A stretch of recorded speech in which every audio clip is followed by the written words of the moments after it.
What's going on? Welcome to very short title, Barstool's Most Dangerous Game Show, presented by Mattress Firm After Show. Jeff D'Lo alongside three contestants in the show. One of them was just eliminated.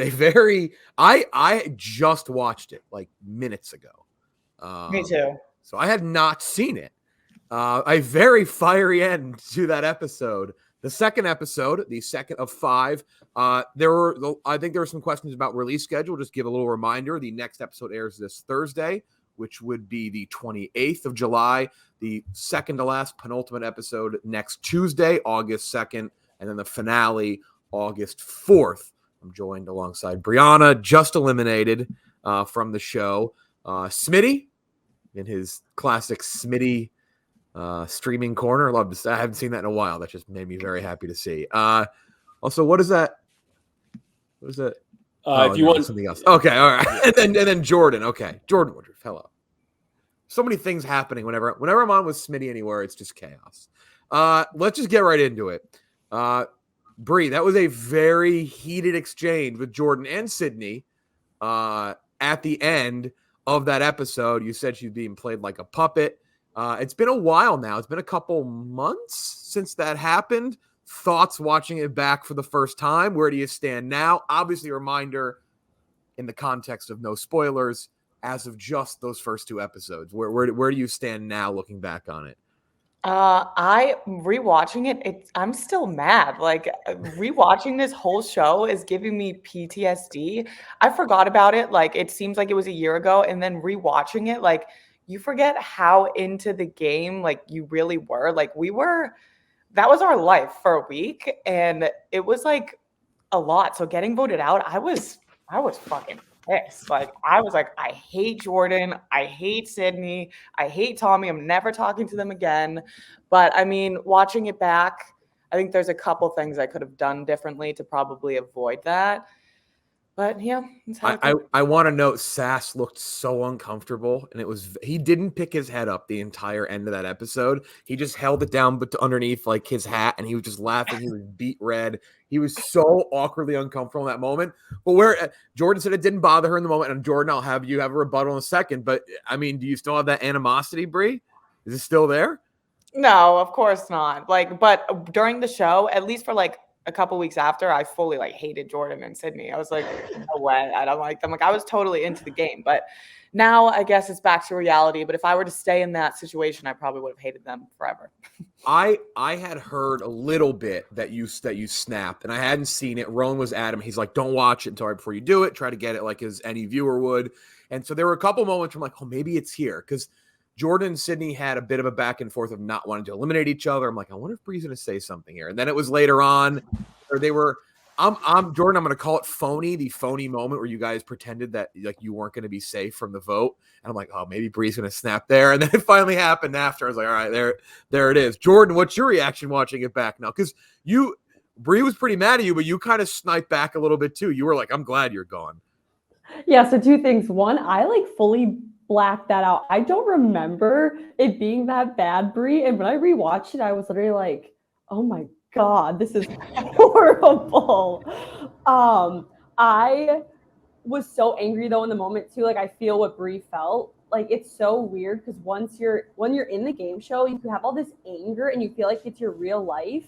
And I just felt so mad.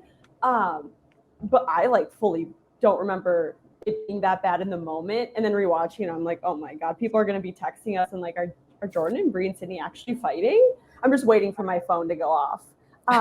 But with the phony thing, Jeff, no, I actually was a little nervous because obviously Sydney and I in episode 2 still like we have that alliance, but you can't trust anyone. I remember sitting there like she easily could be sending me home. She could have easily sent Smitty home, Tommy home, anyone. So I was a little nervous. I thought it was going to be Bree, but I still had like myself in the back of my mind, just like to keep myself on the edge of my seat and to be safe. Yeah, and we'll talk about strategy here in a minute, because I do think, Bree, I think your strategy maybe like on the outset wasn't perfect, and I wanted to hear what you would have maybe done differently. But your scramble strategy, I thought was pretty. Like I thought you almost saved yourself with a pretty good strategy and pitch to Sydney. Smitty, you were in the middle of it. Were you feeling very awkward in that moment?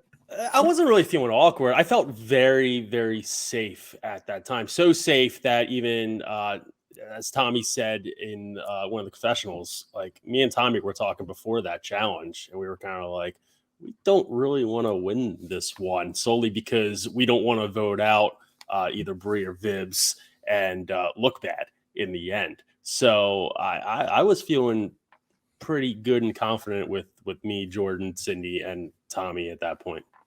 Well, nobody is like a bull in a china shop quite like you. And now that Billy's gone, I'm just excited to see what your next move is because I know you'll do something absurd. Okay, so no beef. We can say beef squashed, though with the asterisk that it lingered for a while, Bree. Yeah, it lingered for a while for sure. I'm a very spiteful person, so I was like, these bitches, but it's all right. I actually was more, I knew it was Tommy Smokes. Like, I knew that he was doing it, and I was from the beginning with Smitty, who fucking switched his whole mindset, telling him Tommy needs to be gone, Tommy needs to be gone, because I did Surviving Barstool with him. So I was more of just like, I'm pissed at them because they let Tommy kind of do his thing through them. Which did you like? Had you talked to him, or did you know, or was it? I mean, I guess it was a surprise to you, but did you? You just said you watched it back. Was that the confirmation you needed, or have you just known for weeks? You're like, it definitely was Tommy orchestrating that second episode. No, I knew it was because the first with Billy getting eliminated, I knew that was like a Tommy thing. The way that he talks and just the way that he persuades people, like he persuaded Vibs by saying, well, it sets a precedent if the person who does good in the challenge gets voted off or the person that wins does. So that's going to be bad for you tomorrow, Vibs. So it's like he can trick you into doing things that you believe are your own thoughts. So I knew that he kind of like got in Sydney's head. Yeah, you noted it pretty quickly. And last week when we did the after show, I said it too, was when I watched the first episode, the first thing that stuck out was that the two people who probably have the least, I guess, association or awareness of Tommy stuff would be Jordan and Sydney, not for any other reason. In fact, they've just been around the least. Mm-hmm. You did a show with him. Smitty knows Tommy as well as anybody. Vibs has been there. Like, there's just a lot of people who've been there forever. And Jordan and Sydney probably the least amount. And you noted it, I would say, rather quickly.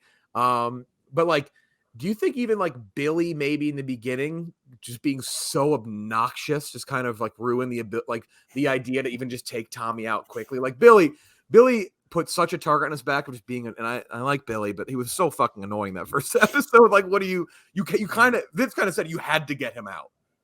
Yeah, I mean, there was stuff that they didn't even show in the first episode of how annoying he was being. Yeah. Like, we woke up and he was working out with like bands. He was throwing shit everywhere. It was insane. So I think, yeah, Billy kind of dug his own grave a little bit. Yeah, I think the consensus between pretty much all of us, like every single member, was we can't put up with this for a week. You just gotta go. I was gonna bring it up later on at the end here, but I put it at the bottom of my notes. Billy is a fucking crazy person destroying the camp. And like Jordan, you were stunned. You were sitting like, "What the fuck?" Like, he's a sociopath. That's what I say, and I stand by it. It is a fantastically speaking. I mean, Bree, you said spiteful. That's a great spiteful reality show exit. Mm-hmm. Just trash your camp. But oh my God, it's another thing I didn't know. I could not believe when I saw the cot just shredded down the middle. Well, that's the main thing with him. Like, he found that cot and kept it for the first night. And the first night was by far the worst because it was wet in the tents. And we had an actual really rough night, even though it was on platforms. I remember being rather I actually saw you guys getting ready to leave for the show in the office. And I remember it being kind of shitty in the city that day too. So I do remember it was like crappy weather your first few days. But inside the tents, like the floor was wet the first day. It was bad. It was really bad. Me and Sass wanted to sleep outside in the chairs setting up. But like production was like, no, you can't do this. Like, you're going to get attacked by a bear. And we're like, and for Billy to take the cot when like Bree doesn't want to sleep on the floor and Sass is like scared out of his fucking wits of sleeping on the wet ground, and B, to destroy it, to not let Jordan, Sydney, or Tommy or anybody use it the next day. It was a crazy person. Bree, your strategy, fucking Billy, your strategy scrambling this from my viewpoint I'm not a reality show expert, but I like to watch a bunch of them. You pulled out a classic. Why don't we take out, probably I feel like the move that people would expect me like, let's take out Tommy, do that. But you said no, take out Vibs, let's drag Tommy to the end, get rid of him, and then we'll go from there. I thought that was a great strategy. I'm not sure you could have done anything differently, but I imagine, and you can tell me, you would have done it a little differently from the start, so you wouldn't have had to have scrambled. How would you have changed the way you may have done it from the get-go? Yeah, I guess I would have, since you can't really trust anyone else to like see through Tommy's shit. I would have, because I don't think this was shown, but me and Tommy, when we got to the house, we kind of said we were going to have an alliance together. I don't know what happened to that, but I think I would have stuck with Tommy a little longer and then like double crossed him rather than do it straight in the beginning. But also it's just like, if I won that first challenge and didn't lose to Vibs, Tommy would have been gone. Yeah. Yeah. The butterfly effect of that is incredible. You were up 2-0. I know. And lost 3-2, and Tommy would have been gone. And it's all up through 2 episodes. It's completely different. Yeah. You tried to you like I said, you scrambled a little bit. You mentioned a new strategy. I actually, watching it, I was like, I think this is maybe going to work in her favor. So it seemed like Sydney bought it. But did you know that going to Tommy, he was going to immediately run, I'm going to say not run, say slither on off to Jordan and Sydney and like snitch on you immediately? I mean, you never know with Tommy because you don't know. Like, I didn't know how close they actually were, or what their alliance actually was, because I was in the mansion. So like, you never really get to see it because I felt like we were always separated, which was like a big twist in the game because usually all contestants are just together the whole time. And like, you can see when people walk away and talk to each other. But when you're completely separated from the mattress firm mansion and then the camp, it's like, it's hard for people not to gang up against you when you're not there. It's like the easiest cop out. These people aren't here. Let's vote them out. You obviously viewed Tommy as a major threat, but that wasn't the case for everybody. Jordan, you did say it. You said that Bree was a huge threat. Looking back on it now in those first few episodes, obviously that worked in your favor because your threat was out, albeit via your alliance with Sydney. But why not Vibs? Why not Tommy? Why was it Bree that was the one for you? You're like, she's the one that kind of is in my way more than anyone. Yeah, I don't know. Honestly, it was just a gut feeling. I felt like I had a strong alliance with Tommy. I felt like Vibs just, I wasn't even in his hindsight. Like, he just didn't care about me at that time. So I felt like Bree was my biggest threat by challenge 1 and challenge 2. And watching it back, I didn't realize she told Sydney that Tommy and I were like the weakest. So I guess I was right in a way. But I don't know. I just had a gut feeling that Bree didn't want me there, especially since Sydney and I had a strong alliance. So I just felt like she wanted to get in between that. I don't know. It was just a gut feeling. It seemed pretty just because, like you just said, Bree, had you won that first one, Tommy's gone, who is viewed by a bunch of people there as a favorite. You did a show with him already at one point. Had a miserable like job you had to do when you broke that tie and then surviving Barstool. But on the other side, people also think Viv's a pretty big threat. Do you think that's justified? Because we had him on this last week, and he kind of chuckled too because he said like part of the thing with lowering the bar is that he doesn't do the gross stuff well. Is it unfairly labeled on him as a big threat because it's just a bunch of gross shit? Even though he says like I don't like this stuff. Like, I don't know, Smitty. Like, who was your threat at that moment in episode 2? My threat was not Sass. So it was pretty much between Bree and Vibs. And I was kind of taking the Sass route in the camp, just being quiet and not trying to ruffle any feathers. And once the consensus came down to Bree, I had no objections to it. Bree, when they voted Vibs into the house, you had a pretty good poker face, but did you know it was over at that point? Oh, immediately. I was like, fuck this, man. I knew the second that it would like switch, I was like, I'm going home. It didn't. I don't think it showed though. I don't. And maybe because you were so pissed, you were so much more pissed when it actually happened. But I was like, oh man, she has to know. But you're like, I didn't want to. I wanted to compete anyway. You held face for a little bit at least. Yeah, I mean, it just, that was I think the the worst twist or like the worst part about the show was going into the mansion and not being able to compete because then you can't control your fate. So that really sucked because like I wanted to compete and you just couldn't if you get voted into the house. And then it's like, well, I'm probably going home. Did anyone play pool with Sass in the house, or was he just playing by himself the whole time? Oh God. Hibbs did. Shots of Sass just like fixing the speaker. We're very got a good chuckle. Back-to-back weeks of the person eliminated as they're standing up or sitting there and they're discussing their fate. It's slowly washed over. Billy first. Billy could not believe it. The more and more he stood there. Your absolute disgust with the idea of having to stay in the woods and having to go to that campsite every night. You were. I don't know if breaking was the right word, but you were like, God damn it. How miserable was that in the moment, like as that was washing over you? Though the realization of like, fuck. Because when you're in the game, you're like, I can do it. I'm staying here. I'm in the game. When you're not in the game and you have to stay there, it's like, what the fuck am I doing this for? I was like so pissed that I signed up to do it. I was like, who convinced me to do this shit? Why am I here? I hate everyone. I want to kill everybody. I was really, really pissed. But then like a couple hours later, I came back to reality and it was like, wow, that game show is crazy. Roan's insane because he like really makes you feel like that's your whole entire life. And I was there for 2 days. And you're also joining Billy. Maniac. Who was just eliminated for being an absolute lunatic. Mm-hmm. I was like, fuck, how am I going to hang out with Billy for a whole week? And I think he was like drunk when I finally went and saw him, and he was just insane and screaming, planning like ploys to go hurt people on the camp. I'm like, Billy, we can't do that. We're not good guy. It sounds about everything I would expect. How gross was that challenge, Smitty and Jordan? It looked fairly disgusting, even though you were in the Willy Wonka and the Chocolate Factory white like suits. You look like you were in the Mike TV thing, Smitty. But how gross was it? It was pretty gross. Nobody really wants to gross be enough to scream like Tommy.